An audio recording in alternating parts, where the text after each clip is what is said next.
बहुत बहुत धन्यवाद। आप सभी को जय जोहार, जय आदिवासी, जय भीम।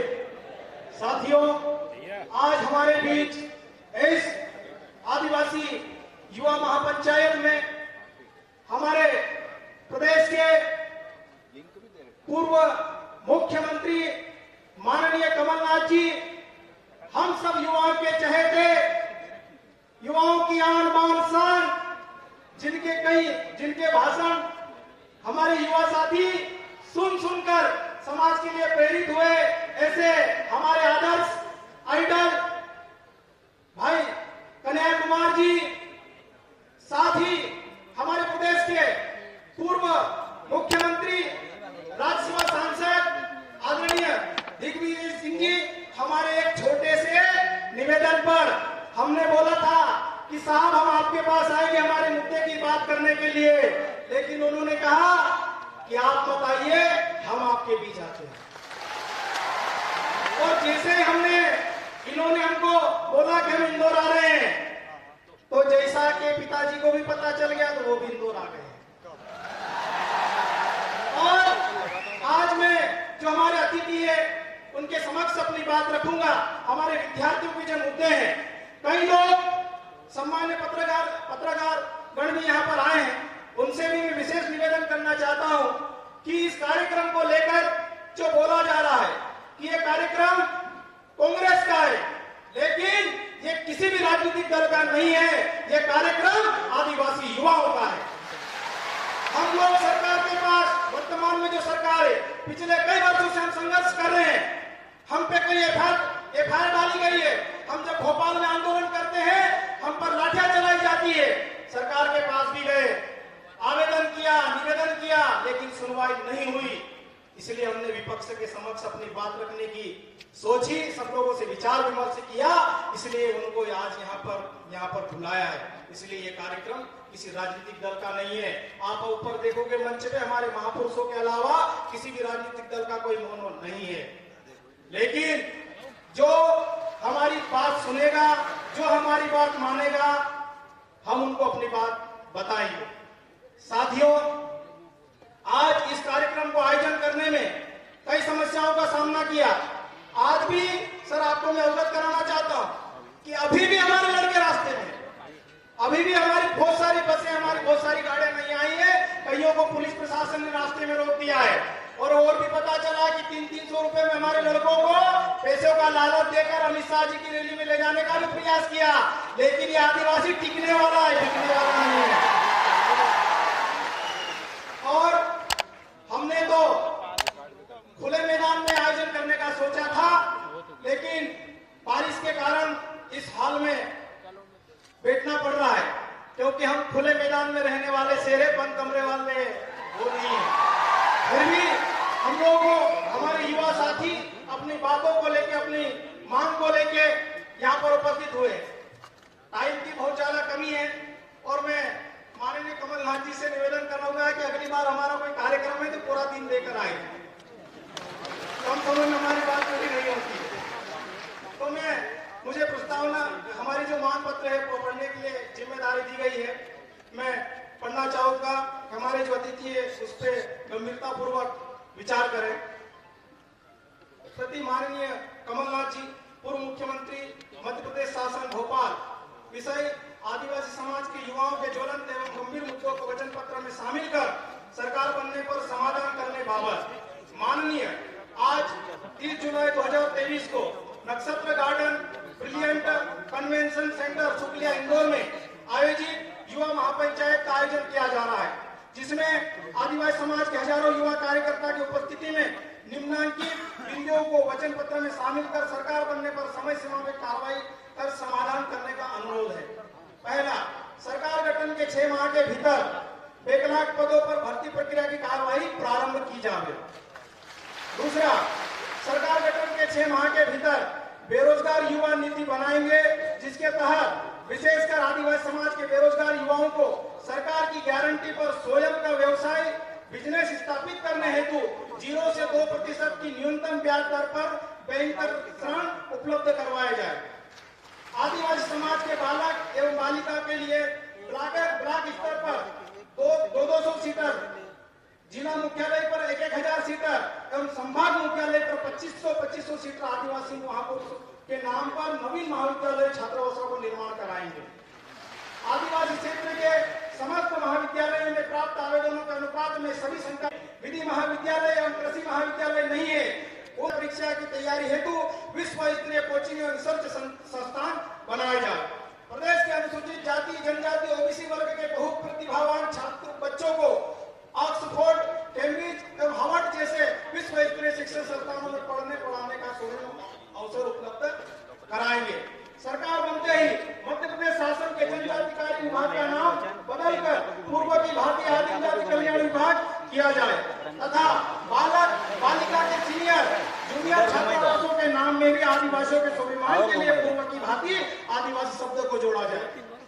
छात्रवृत्ति, शिक्षावृत्ति एवं आवास सहायता की राशि में महंगाई के अनुपात में वृद्धि की जाकर प्रतिमाह देना सुनिश्चित किया जाए। सरकार बनते ही 9 अगस्त विश्व आदिवासी दिवस के अवसर पर सार्वजनिक अवकाश कर इस पूरे मध्य प्रदेश में शासकीय स्तर पर मनाया जाए। मध्य प्रदेश के कई बीएससी नर्सिंग महाविद्यालय में 2 से 3 वर्षों से परीक्षा आयोजित नहीं की गई, उन्हें जनरल प्रमोशन दिया जाए एवं उच्च स्तरीय जांच कमेटी बनाई जाए। मध्य प्रदेश की राजधानी भोपाल में सर्व सुविधा युक्त शानदार एवं बेहतरीन आदिवासी भवन बनाए जाए। प्रदेश के ब्लॉक तहसील मुख्यालय पर सर्व सुविधा युक्त सामुदायिक भवन बनाया जाए एवं आदिवासी धर्मशाला हेतु शासकीय जमीन उपलब्ध कराई जाए। आदिवासी युवाओं को स्थानीय स्तर पर रोजगार उपलब्ध कराया जाए जिससे कि वह अपने मूल से जुड़े रहे।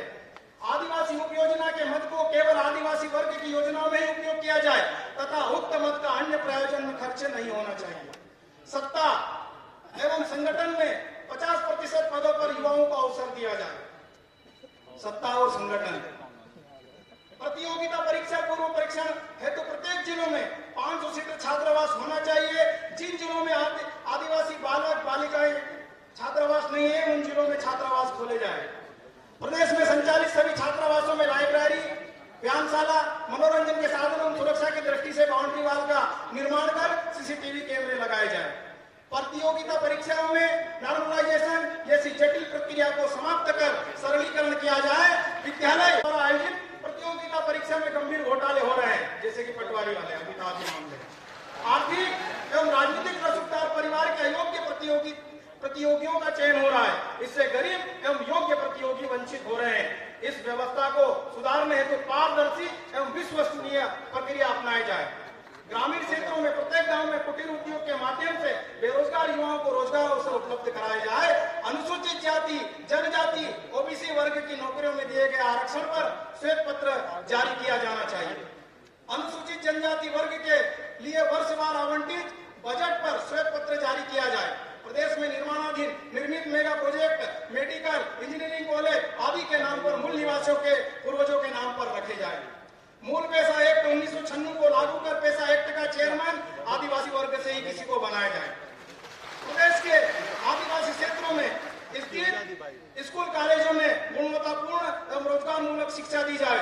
प्रदेश के समस्त आदिवासी ब्लॉक स्तरीय शासकीय अस्पतालों में समस्त प्रकार की जांच, परीक्षण एवं सुविधाएं एवं शरीर के सभी अंगों के विशेषज्ञ चिकित्सकों की नियुक्ति की जाए।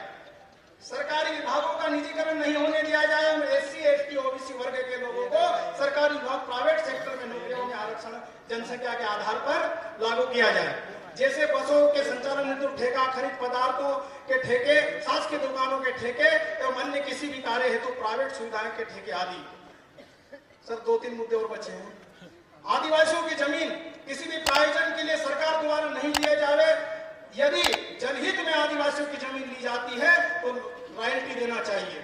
जैसे प्रीवर्स के तहत राजा महाराजाओं को दी जाती है, परिवार के किसी एक सदस्य को नौकरी दी जाए तथा अन्य सदस्यों को पढ़ाई के अवसर दिए जाए। आदिवासियों को मजबूरन दूसरे प्रदेशों में स्थानांतरित करना पड़े तो वहां पर आदिवासी श्रेणी में ही बरकरार रखा जाए। सभी प्रकार की शासकीय नौकरी में भर्ती हो, चाहे वो सुविधा हो या स्थायी, सभी के जनसंख्या अनुपात अनुसार ही आरक्षण हो। आरक्षित पद पर चयन उपरांत उस अभ्यर्थी का अन्य उच्च पद पर चयन होने पर या त्याग पत्र देने पर या अन्य किसी की भी कारणों से वह सीट खाली होती है तो उसे आदिवासी वर्ग के लिए आरक्षित रखी जाए। भारत सरकार ने कक्षा 1 से 14 वर्ष की आयु वर्ग के बच्चों का अनिवार्य शिक्षा प्रदान करने के लिए शिक्षा अधिकार अधिनियम आरटीए 2009 लाया गया है, जिसके अंतर्गत 6 से 14 वर्ष कक्षा 1 से 8 के बच्चों को निःशुल्क शिक्षा प्रदान की जा रही है। कक्षा 8वीं तक ही निःशुल्क शिक्षा प्रावधान के इस कानून के तहत इस सीमा को खत्म कर इसे निरंतर 12वीं तक रखा जाए। शिक्षित बेरोजगार युवाओं के लिए बेरोजगारी भत्ता भी दिया जाए। मुद्दे हमारे खत्म हो गए हैं। इतने मुद्दे हम लोगों ने इसलिए रखे हैं क्योंकि सरकार सुन नहीं रही है, इसलिए इतनी बड़ी लिस्ट आपके भरोसा करके विश्वास करके आपके बीच रखा है।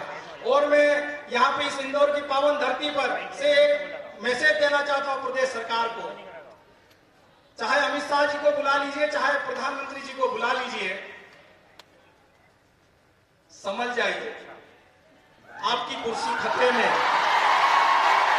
तो ये युवा बनाना भी जानते हैं, बिगाड़ना भी जानते हैं। तो साथियों, सभी धैर्य पूर्वक हमारे जो अतिथि आए हैं उनको हमको सुनना है। और साथियों, सभी युवाओं को संघर्ष करना पड़ा यहाँ तक आने में। कहीं को बसों में तकलीफ आई, कहीं को रास्ते में रोका।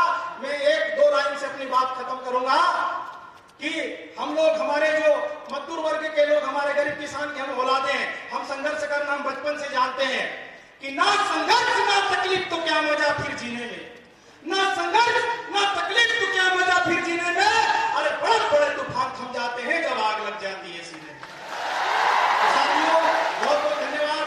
बाकी और भी हमारे आदिवासियों के बहुत सारे मुद्दे हैं, हम लोग समय समय पे आपस में मिलते रहेंगे और अपनी बात करते रहेंगे। मैं इतना ही कहकर अपना स्थान ग्रहण करूंगा। जय जोहार, जय आदिवासी। जय जोहार का नारा है। साथियों, बहुत बहुत धन्यवाद मोहन भाई।